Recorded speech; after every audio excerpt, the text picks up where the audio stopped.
I'm on the dock. I picked up this oar. I'm pretty sure it's about 2.5 times my size. A cab or even a pedicab are just 2 clicks away. This huge bowl will be lifted to the top on Saturday. So every last chair, including this 5-foot-tall one, goes to the UT surplus property so that they can hoist it up into the air. Then these small pipes are misting it once a week. If you think an idea will benefit you, make sure to vote horns up, because that just means there's more room for more stuff to come in. So I think I'll take this, and this, and this, and definitely this. Rock, step, 1, 2, 3. They make this look really easy, rock, step, but it's not such a piece of cake. rock. It's meant to help people know what it feels like to be in a real one.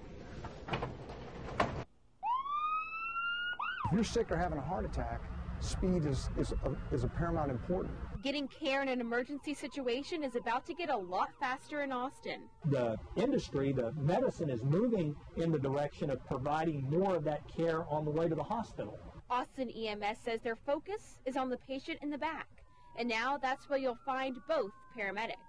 This role change allows us to put the more experienced paramedic in the back, so there's 2 paramedics, and the firefighter is driving the ambulance to the hospital.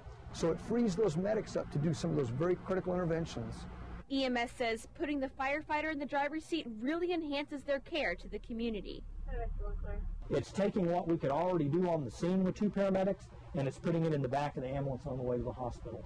EMS says driving an ambulance requires a specific skill set. So over the past 6 months, 500 firefighters went through special training.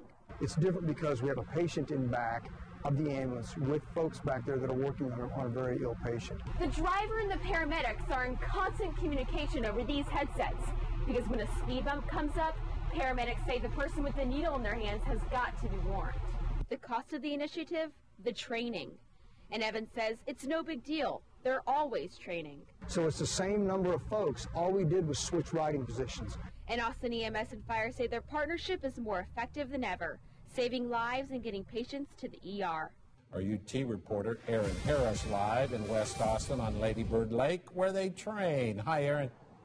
Hi, Joe. Look at this. I'm on the dock. I picked up this oar. I'm pretty sure it's about 2.5 times my size. The team right now is practicing on Lady Bird Lake, and these women tell me they're very thankful for what Title IX has given them. It's an early morning on the lake, and a 2-hour workout lies ahead. But these women don't forget why they are here. I wouldn't be coaching, I wouldn't be rowing if it wasn't for Title IX. It means that people like me have an opportunity to be on a scholarship. Title IX says universities had to have just as many female athletes as male. And Coach Graves tells me that's how the Texas rowing team came to be. If it weren't for that, then this team wouldn't exist. A couple of other teams at the school wouldn't exist. George started rowing her first year at UT. I was walking around on campus my freshman year, and they saw me walking by and asked me to come to the informational meeting, and I did. She says the most challenging part of crew is staying perfectly in sync with the seat in front of you. You're probably not used to trying to do the exact same thing as 7 other girls at the exact same time, so it's different, and you have to adapt to each different person that's around you in the boat. A common misconception about crew is that it's mainly an upper body sport. The truth of the fact is that rowers mainly get their power from what's inside the boat, their legs. Graves tells me this season's team shines because of its depth and leadership, and Gorsica agrees. Our focus as a team is a lot stronger. Everyone seems to be really on the same page about getting ranked, getting to the NCAAs, like competing at our highest level. These women practice hard, 18 hours a week, sometimes twice a day to row competitively. George remembers if it weren't for Title IX, I would never have gotten into sports in college. It would have been a completely different experience. And George probably wouldn't have had a shot at being an Olympic athlete either. This summer, George will apply for the under-23 national team. If she makes it, she'll be one step closer to rowing in a future Olympic competition. The rowing team will be competing in the Longhorn Invitational in 2 weekends. The rowers tell me if they do well, they stand a good chance of being ranked.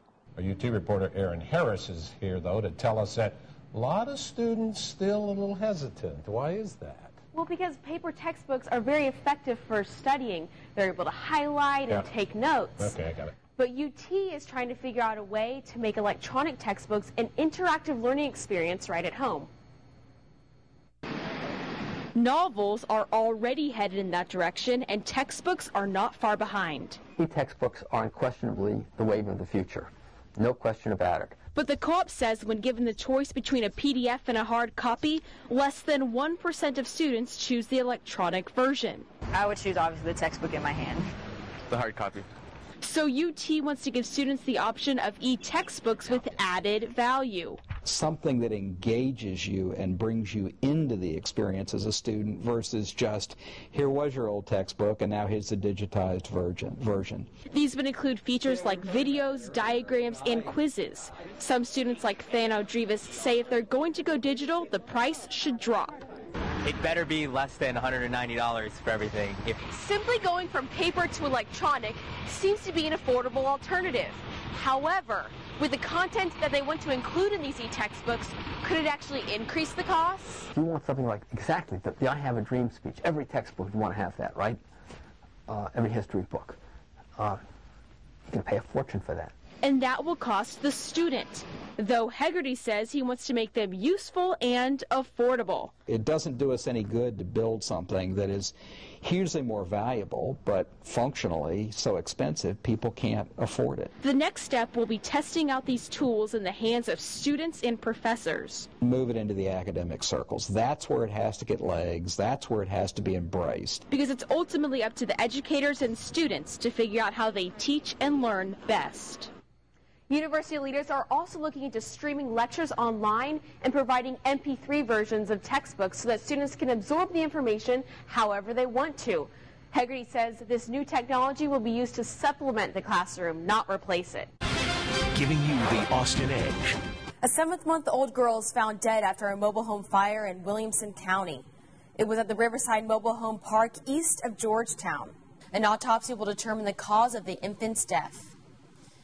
Injuries and evacuations after an explosion at a San Antonio refinery. Once you see this, you may be surprised no one was killed. Home values are down in Travis County, but not everyone will end up paying less in property taxes. While appraised values are down, tax rates are up. Coming up, out of control obesity. We'll look at America's waistlines and what makes too many of us fat.